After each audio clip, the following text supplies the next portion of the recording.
Gérard Darmon, Michel Boujna, Arnaud Klarsfeld. Dégueulasse, vraiment dégueulasse ce qu'ils font.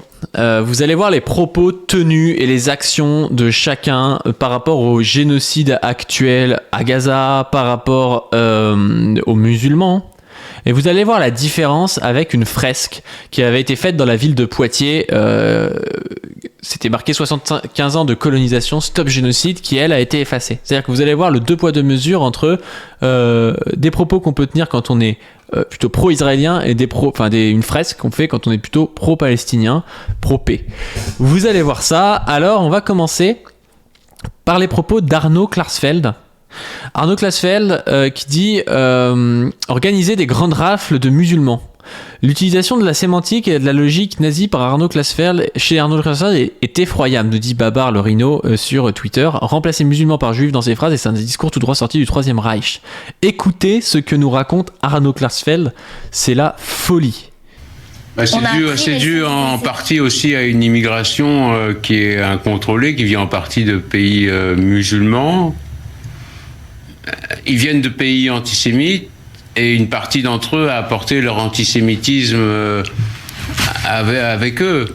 Il dit en gros qu'il y a une augmentation de l'antisémitisme en France, ça je crois que c'est vrai au niveau des chiffres, et qu'en fait l'augmentation de l'antisémitisme pour lui est due à l'immigration qui viendrait de pays antisémites, d'après ce qu'il dit, c'est-à-dire que les pays musulmans sont des pays antisémites pour lui, et c'est cette immigration qui expliquerait ça, quoi. Alors, on pourrait aussi questionner le rôle du génocide en cours sur malheureusement la montée de l'antisémitisme. C'est-à-dire que ça, on en a déjà parlé sur la chaîne, le fait de dire que toute critique du sionisme est une critique des juifs tend à faire associer juifs et sionistes, et tend à faire associer du coup les juifs avec le génocide en cours à Gaza. Ce qui peut créer de l'antisémitisme, je pense aussi, mais ça, il n'en parle pas. Lui, il dit que c'est à cause de l'immigration, quoi. Et pour arrêter les gens, s'il y a des dizaines de milliers de personnes, aux États-Unis c'est facile, il suffit de les repousser au Mexique. Mais là, il faut arrêter les gens, c'est-à-dire organiser des grandes rafles sur tout le territoire, sortir les enfants des écoles, les gens se mobilisent et tout ça. Donc, vous avez vu ça, organiser des grandes rafles, quoi. Le gars parle d'organiser des rafles, hein. C'est une folie, hein. Et pour arrêter les gens, s'il y a des dizaines de milliers de personnes, aux États-Unis c'est facile, il suffit de les repousser au Mexique. Mais là, il faut arrêter les gens, c'est-à-dire organiser des grandes rafles sur tout le territoire. Il parle de l'immigration, quoi. Organiser des grandes rafles et on dit rien, quoi. Sortir les enfants des écoles, les gens se mobilisent et tout ça. Donc, comme on ne peut pas expulser les gens, il faut s'efforcer de les empêcher de rentrer. C'est ouf, hein. C'est complètement ouf. Comme on peut pas expulser les gens, faut les empêcher de rentrer parce que sinon on va devoir faire des grandes rafles de musulmans, quoi. Je trouve ça complètement ouf, quoi.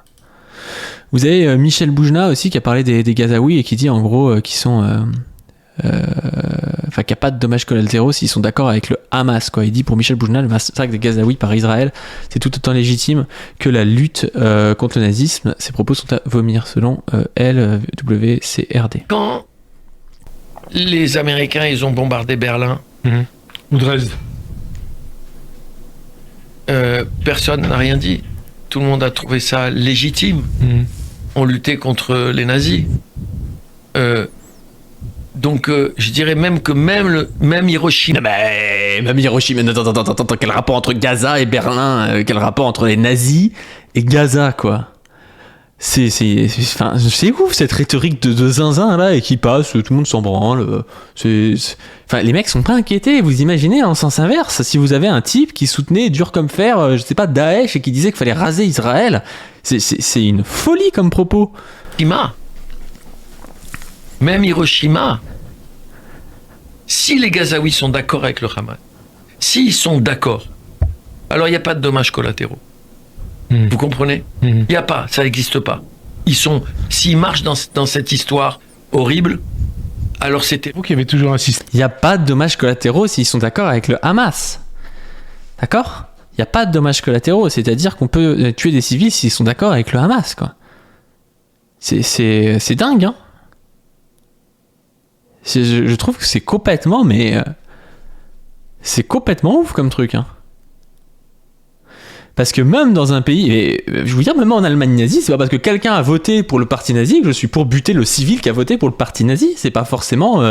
Il y a quand même une échelle de responsabilité entre le mec qui est là en train de, je sais pas, qui a un SS engagé et le gars qui a voté, c'est déjà pas pareil. Et là, on parle du Hamas, on parle pas des nazis, on parle d'un mouvement qui a lieu parce qu'il y a une colonisation et qui a un mouvement qui a des objectifs stratégiques militaires dans sa branche militaire, qui est un mouvement aussi qui va faire des trucs, je sais pas, je parle des distributions d'eau, de bouffe, de choses comme ça, qui va organiser la vie aussi sur place. C'est complètement dingue comme propos. C'était sur l'entente entre les peuples, entre les communautés, qui avaient toujours cru en la paix. Comment vous expliquez ce qui s'est passé ? On a affaire à des sauvages. Et qui ont dévoilé leur vrai visage. Là, il n'y a plus de doute sur la question. On a affaire à des sauvages, quoi. Pas de dommages collatéraux, on a affaire à des sauvages. Ça, c'est les propos de Michel Boujna. Vous avez Gérald Darmon ici qui est présent en soutien à Tsahal pour un barbecue. Alors je vais parler en français et il va traduire. Je voudrais vous dire, je ne vais pas faire un long discours. Je voudrais vous dire à quel point vous êtes notre fierté. Vous êtes notre honneur. Sans vous, on ne serait pas là. Vous faites vivre l'État d'Israël. C'est ouf, hein. C'est vraiment dingue. Et là, vous avez la différence avec à Poitiers, une fraise sur la colonisation qui était comme ça, qui était jolie. 75 ans de colonisation, on voyait de plus en plus de territoires pris. Stop génocide. Et cette fresque a été effacée de la mairie de Poitiers sur décision de la mairie. La mairie de Poitiers, la fresque a finalement fait, la mairie a finalement fait effacer la fresque qui avait déclenché une tempête. Vous voyez la différence quand même de traitement. C'est ça qui est dingue. Des élus d'opposition ont saisi le procureur de la République ce vendredi 15 mars 2024 au sujet de ces fresques murales visibles sur l'une des piles de la pénétrante de Poitiers.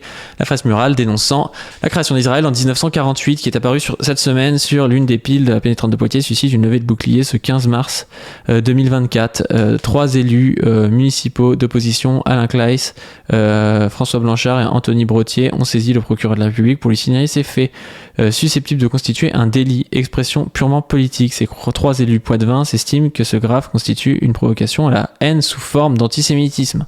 Je comprends quoi, c'est de l'antisémitisme, c'est pas la faute des juifs la colonisation. Hein. C'est pas la faut arrêter, ce mec est en train de dire c'est la faute des juifs la colonisation quoi. Non, on est marqué stop génocide, 75 ans de colonisation, c'est pas la faute des juifs. C'est la faute de l'impérialisme occidental et du sionisme et des ultra-sionistes parce que même tous les sionistes sont pas forcément d'accord avec ça quoi. Expression purement politique, ce graphe constitue une provocation à la haine sous forme d'antisémitisme, analyse partagée par Daniel Hoffnung, membre de la communauté juive de Poitiers.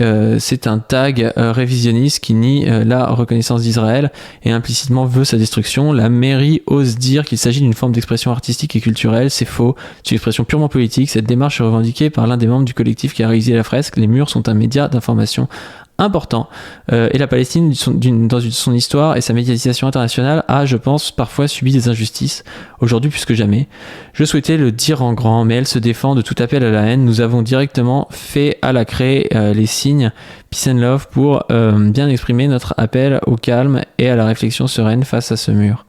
En fin d'après-midi, ce vendredi 15 mars, la municipalité de Poitiers a indiqué qu'elle a fait effacer la fresque dans un esprit d'apaisement. Voilà, c'est très très très très apaisé évidemment.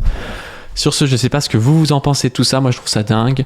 Je vous invite à faire un don sur notre Tipeee pour pouvoir améliorer la qualité, pour pouvoir payer le montage et le miniaturiste. Je ne touche rien sur cet argent, vous le savez. Je vous invite à suivre la chaîne Pas du Ring sur laquelle on sort plein de choses, sur laquelle on sort des vidéos plus montées, plus travaillées. Et je vous invite à vous abonner à cette chaîne, la chaîne Pas du Stream. Sur ce, je vous dis à plus.